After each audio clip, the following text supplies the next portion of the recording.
I am on a journey to get better in all areas of my life, and I want to do it with you. Welcome to the Being Better Everyday podcast, where we dig deep into all the things a millennial mom needs to know. From how to juggle your passions with your full-time job, to asking the hard questions about hormones and health, and learning from one another along the way. I am Julie Wenslick, and as a mom, business owner, and corporate girly, sometimes life can feel like a lot. So join me in the journey of being better every day, where we create habits and routines that support your life, create calm in the chaos, and put the you back in your everyday. Grab those headphones, put on your shoes, and join me on a walk while we get started with today's episode.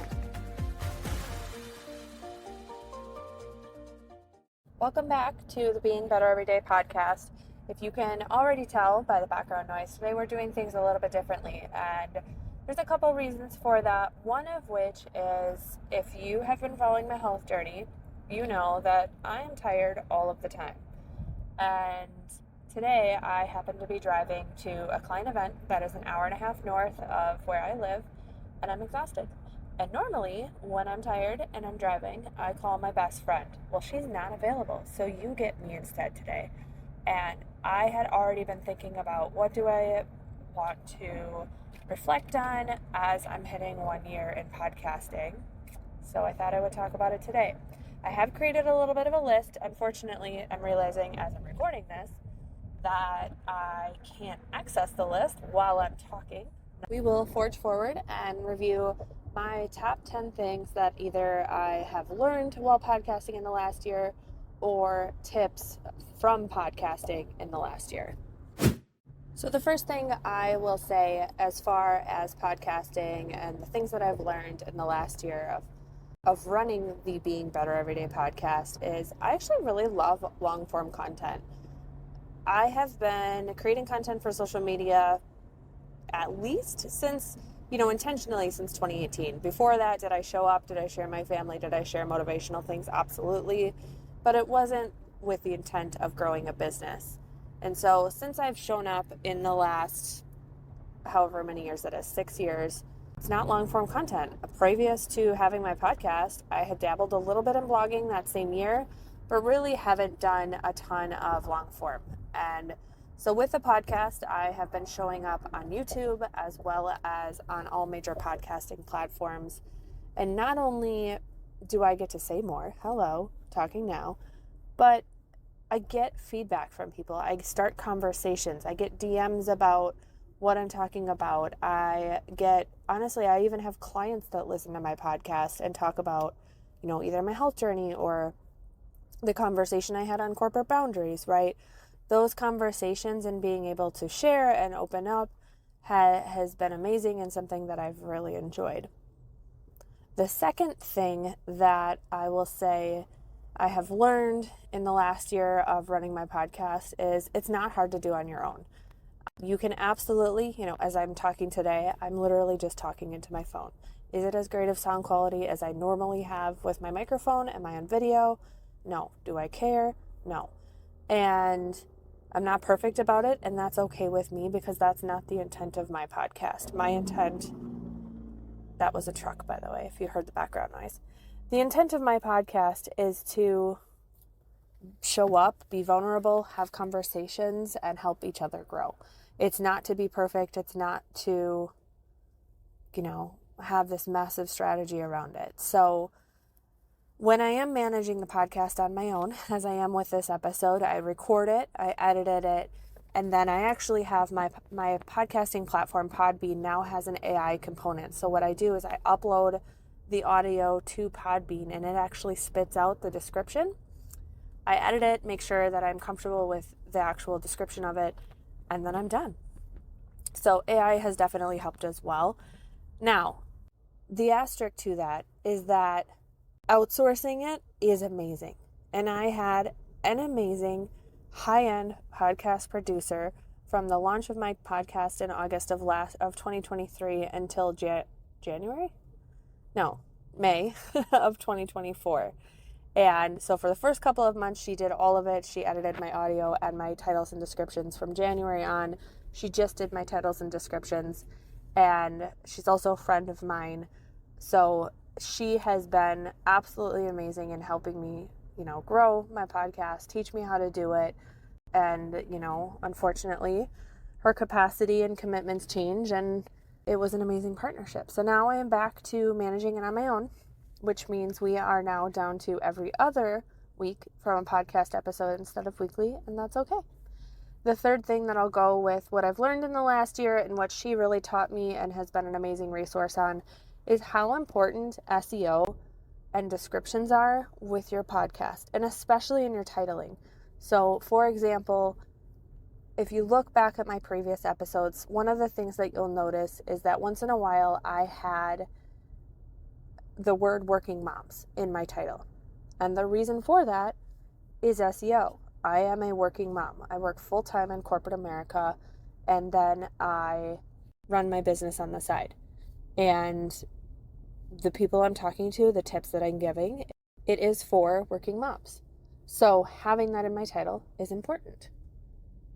So if you are running your own podcast or have a podcast manager, make sure that they are aware of SEO and how important it is, not only in your titles, but in your descriptions.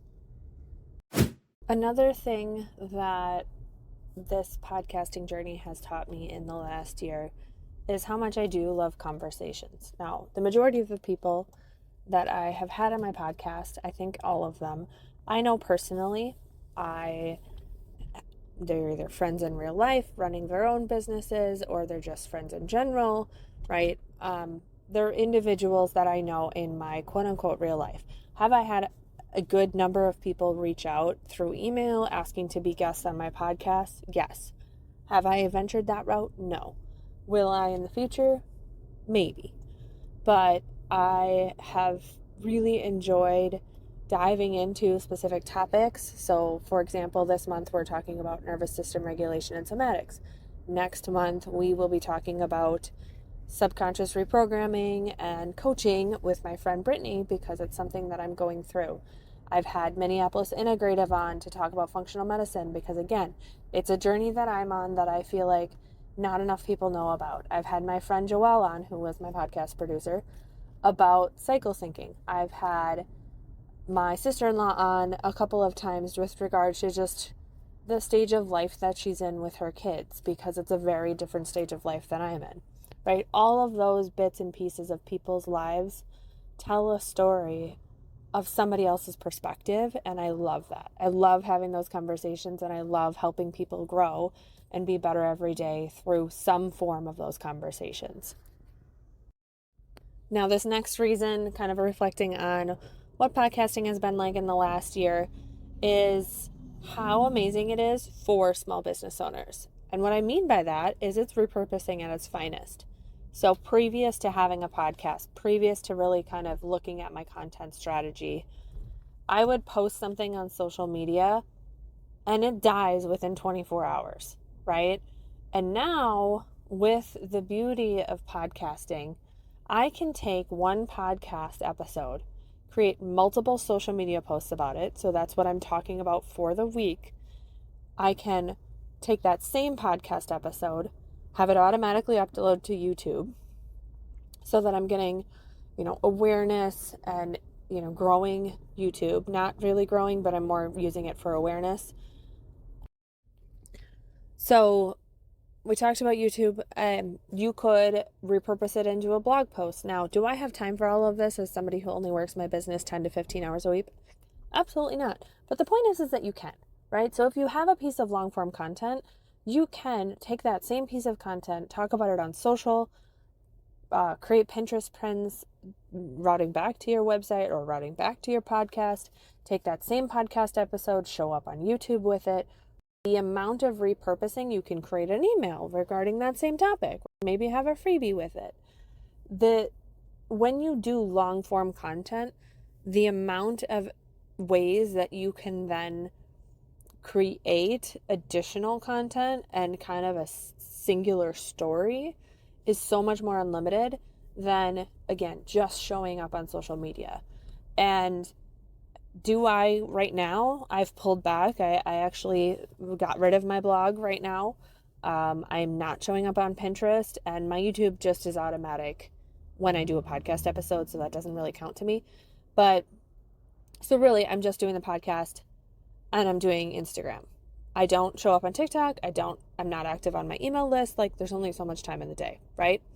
But having just at least one form of long form content has been amazing. And if I do eventually have the time to repurpose, I know how to do it, and AI will make it just that much easier. What I've learned from podcasting in the last year, tip number 6, maybe, I lost count, I should have been counting, is how amazing it is to create memories. Now, if you have listened to past episodes, you know that for my daughter's 5th birthday, I recorded an interview with her, which actually really ended up being like a Pokemon interview, because that's my daughter for you. But it was such a cute memory that I will have for the rest of my life. And I have, on YouTube, I covered her face, but obviously I have the raw form of that. So I have not only the audio, but I have the video of her being 5. And actually, just the other day, she got into the car and saw my microphone, because I had it for an interview with a friend. And she had asked, "Hey, Mom, can we do another podcast episode?" Now, she didn't call it that. I think she just said, "Can we talk on the microphone together?" But, she loves it. And I think I might try to pepper some of that in. We will see, as it relates to being back to school. I've actually done a private podcast for my family, interviewing and having stories from my grandparents. So there's a 10-part episode on my side of the family where I recorded conversations with my grandparents about stories from when they were dating, and what it was like raising 4 boys, and what it was like, starting their businesses, and, the success that they had.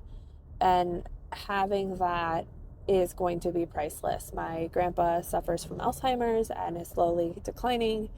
And, having those memories, having him in a way where I can remember his truest self, having gone through Alzheimer's with my husband's family, I just know how invaluable those conversations will be.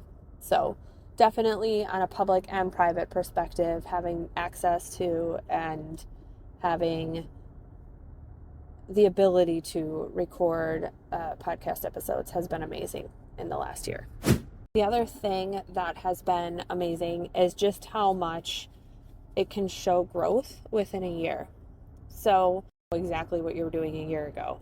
Most likely not many, right? I don't know. Sometimes I feel like days are years, right? It's that old saying, the days are long, but the years are short. I definitely feel that. So as I look back at what I was talking about in August of 2023 to what I was talking about in August 2024, this is going to kind of be a twofer, but it's not only how much my business has changed, but how much I have changed personally. So on a personal level, since I started recording, since I started talking on the Being Better Everyday podcast, I have found a therapist that I like. I have started my integrative medicine journey. I have not lost the weight that I've wanted to. Hello, integrative medicine journey. I mean, let's be honest here. I have fallen in love with Pilates. I have made friends and, on a personal level, and I've just really been doing a ton of work personally that I'm currently seeing rewards of. Will I be free from anxiety for the rest of my life? Absolutely not. Will I have panic attacks potentially as Danny gets sick this fall? Possibly. But the toolkit that I have now is way different than I had a year ago. And having the podcast as a marker and as a history of what I've talked about shows me that personal growth, which is awesome. On a business level, my business has shifted very dramatically in the last year as well. So when I started this podcast, I was gearing up for the launch of the 2024 Being Better Everyday Planner. And I had gotten feedback on Instagram that people wanted dated planners, and I built one, spent a ton of time on it.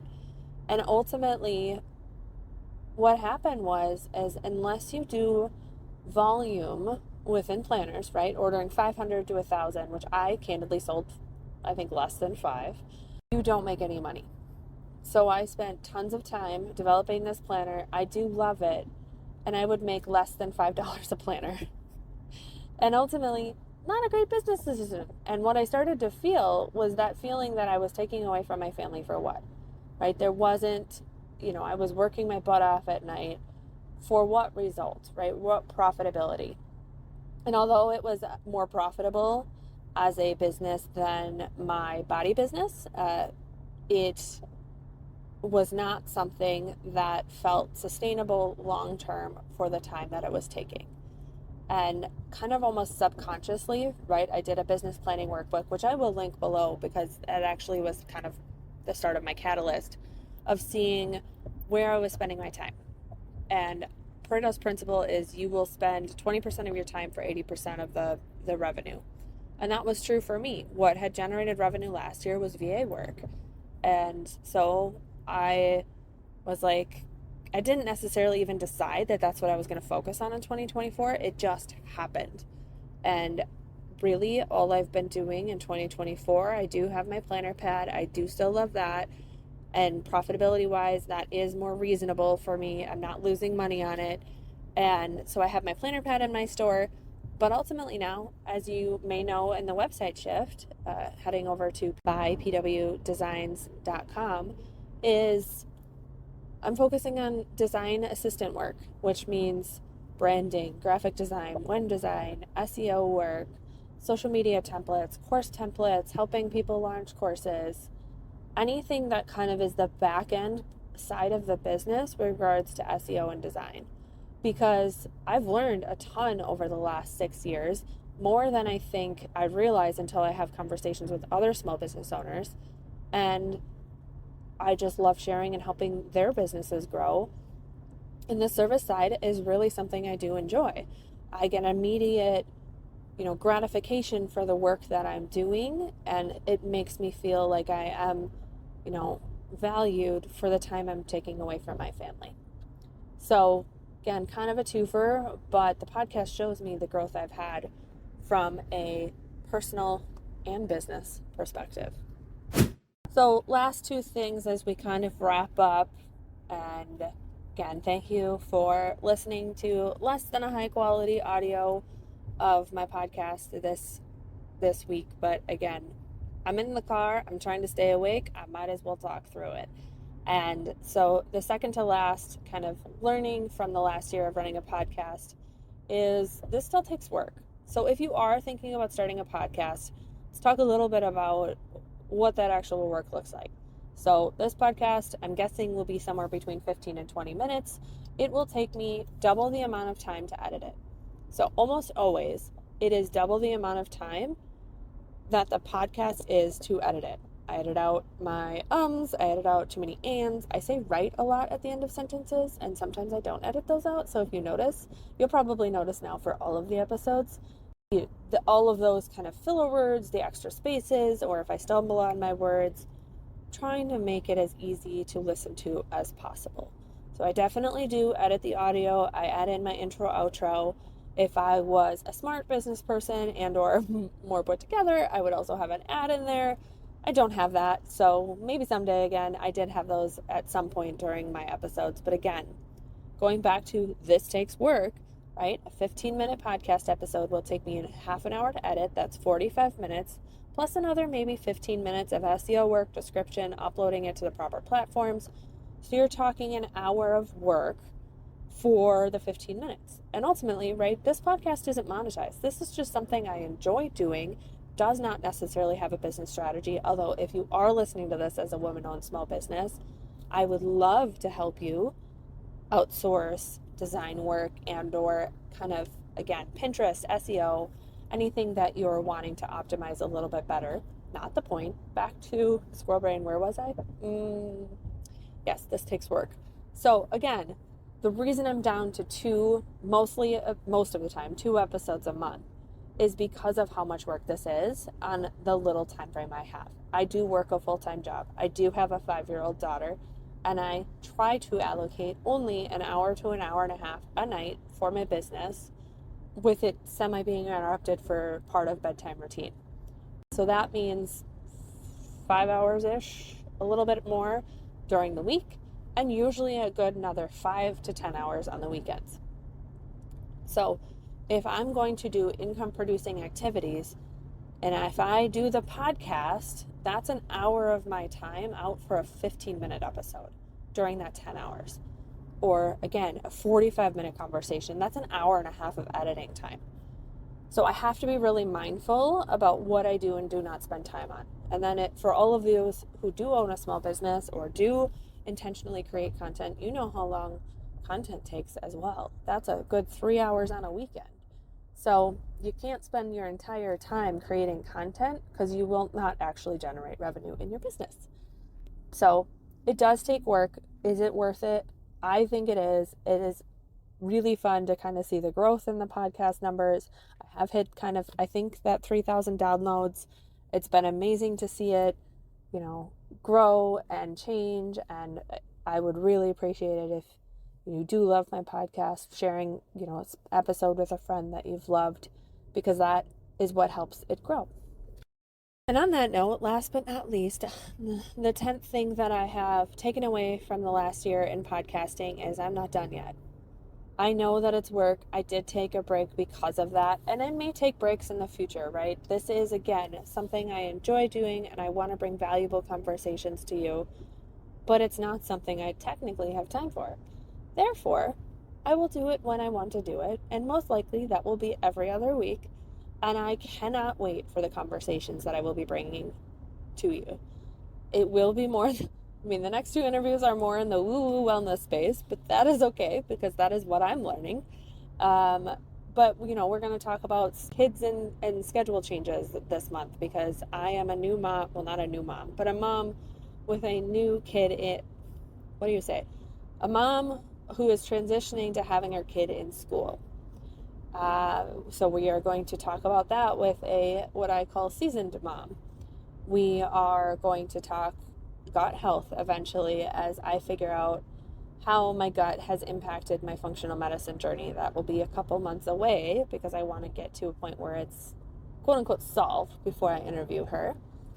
So stay tuned for more episodes, for more conversations. About every other episode will be an interview and a conversation diving deep into a topic that I find fascinating, and I hope that you do too. Until next time, keep on taking one step towards being better every day. And that's a wrap on today's episode of the Being Better Everyday podcast. Thank you for listening. I truly appreciate each listener. If you've enjoyed the conversation, I'd love if you would leave a rating and review or share it with your bestie to help me reach more women looking to ask the hard questions and live above that status quo. To see any visuals, head over to my YouTube channel. Links, socials, and resources mentioned can be found in today's show notes. If you're looking for more, you can find me on Instagram at julie.pwdesigns, sharing the behind the scenes of my everyday life as a millennial mom, corporate girly, and small business owner. Until next time, keep on taking one step at a time towards your version of being better every day.